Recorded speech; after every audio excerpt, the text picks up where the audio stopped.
What's going on, everybody? How's everybody doing today? You guys asked for it, and here it is. The Sony ZV-1 in the hizzy. In today's video, we're just gonna do kind of a first impressions. We're gonna take it out. We're gonna do a little vlog. We're gonna talk about what I do and what I don't like from this camera. It's marketed towards vloggers. Is it the vlogger's dream camera? I don't know. Let's find out. Roll it. Resume is a heavyweight, yeah. Put it on my back, give me everything, yeah. I need everything. I need all of everything, yeah. Before we get started, I'd like to thank my good friends over at B&H Photo for sending me the Sony ZV-1. If you are not aware of B&H Photo, you need to go to bnhphoto.com or check out their store in New York City. It is absolutely my favorite place to shop for all camera and camera related gear. Thank you, B&H. I'll take good care of it. So the Sony ZV-1, the camera that took YouTube by storm for like a week and a half, 2 weeks. So this has a 20 megapixel 1-inch sensor. So it's significantly bigger than your smartphone's camera sensor is, which means better image quality, better low light performance. But in the mirrorless camera game, it has a very tiny sensor compared to what you normally get with a full frame like the EOS-R or an APS-C camera like the Fujifilm X-T4 or Sony a6600. The ZV-1 has a full frame lens equivalent of a 24-70 and it has a variable aperture of 1.8 all the way up to 2.8. The aperture goes up as you zoom further out. It's only at 1.8 at its widest. You have 4K up to 30 frames per second at up to 100 megabits per second. Spectacular autofocus, great eye autofocus. It also has this new background defocus mode that has a dedicated, if we could see it here, there's a little dedicated button for the defocus mode, and the EOS-R would have just focused a hell of a lot quicker on this camera if it would have what this camera has, which is a new feature that I'm extremely fond of, which is called the product showcase mode. So basically the camera knows if you're quickly holding something up in front of you or taking it down, it literally like locks right in immediately. It doesn't see right now. This EOS-R still sees my eyes, so it's focused on my eye. It's not focused on what I'm trying to show you guys. So a lot of people have to do this stuff here. But with the product showcase mode in this camera, as long as you're putting it up in front of your face, it doesn't even have to be directly in front. It could just be out here closer to the camera. It's gonna pick it up and it's gonna focus on what you're trying to show your viewers. Another feature that I absolutely love, it might be my favorite feature with this camera, is if I can get it off, that's what she said. You get this little hot shoe windscreen thing that goes right into your hot shoe, and it completely blocks that mic port, and it does a pretty damn good job of blocking out wind noise. I think it's awesome, and it keeps this camera what it's supposed to be, which is small, lightweight, and compact. And even with this little windshield on, you could literally just toss this right in your pocket and it won't damage anything, it won't ruin anything, you'll be good to go. Whereas even if you use a small shotgun microphone like the Rode Video Micro, which if you go outdoors, you're gonna need this pretty large size windshield, it makes it unpocketable now, so you can't throw that in your pocket, and if you do, you're just gonna bend your microphone and crack the bracket. Lord knows we get asked every single day, multiple times a day, hey, I'm looking to spend some money, what camera do you recommend?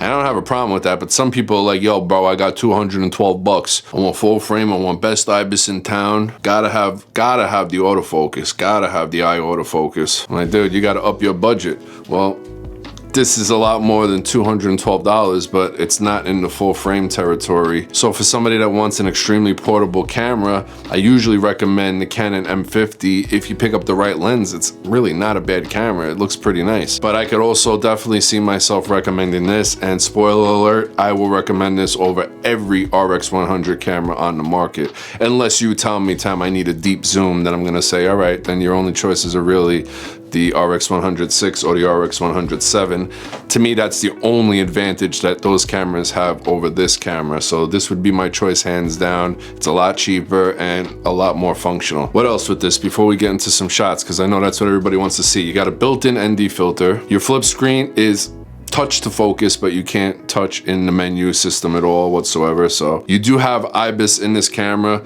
and you can't really use it without the digitally enhanced IBIS, which is active steady shot. So you're gonna need to turn that on. It's gonna bring in a big crop. So you're gonna most likely need some kind of tripod that can extend out.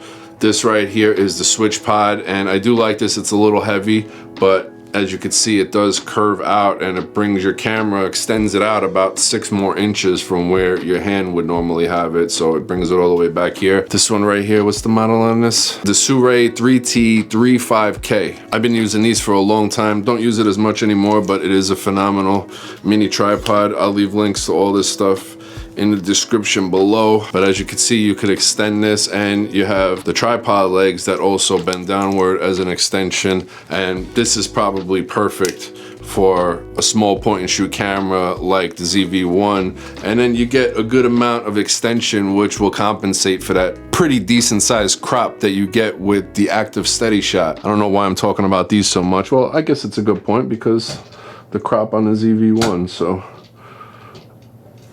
I take back my disappointment in myself for wasting your time. I don't feel like it's time wasted.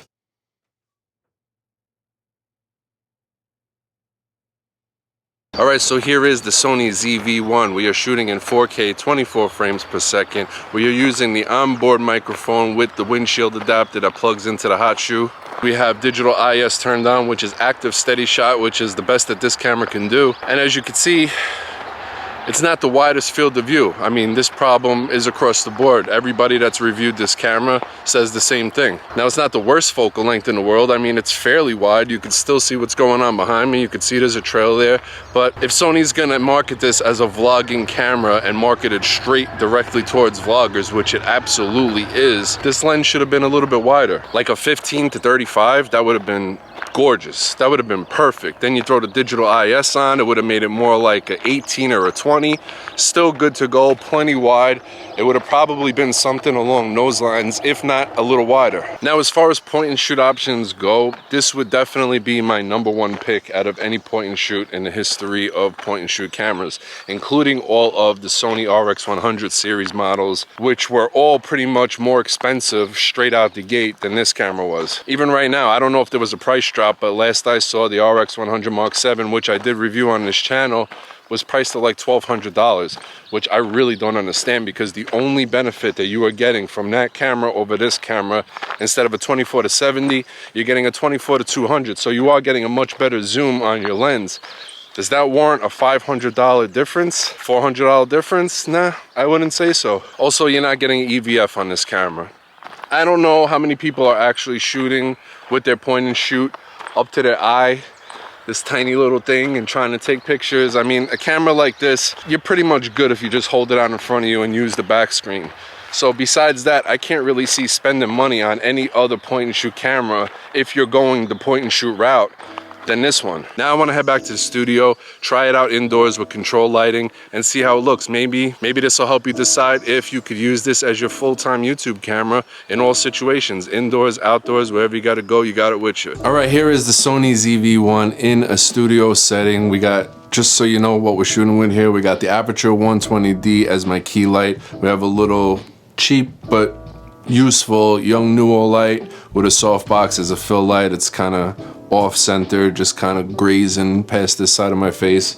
And then we have a second one of those Yongnuo YN900s right behind me. We seem perfectly exposed. One thing that I don't like when shooting in 4K with this camera, the screen does dim and you can't do anything about it. So Siri, shut your punk ass up. So there have been times when shooting with this camera, just getting some test shots where I'm like, man, am I underexposed? It's just, no, the screen is just dim. Just expose properly, use your little exposure meter on the bottom, and try to do the best you can. You can't brighten the screen up, at least as of right now, maybe with a future firmware update. For a camera like this with a sensor this small, you're gonna need some kind of bright, soft lighting, because if it's bright and it's not soft, if you don't have some kind of softbox or something like that, diffusing the light on your skin, you're gonna have to turn it up just to bring enough light for this camera, but you're gonna turn it up so high that you're gonna have hot spots on your face and it's just gonna blow out your face and it's gonna look terrible. So it has to be bright, soft lighting so that you're able to crank that up, but not still be too harsh on your face. On that note, thumbs up if you enjoyed this video. Links to everything you've seen in this video will be down below. If you are not yet subscribed, please do so. I'd appreciate it highly. All right, my people, until next time, enjoy your day, your night, and tomorrow morning, salute.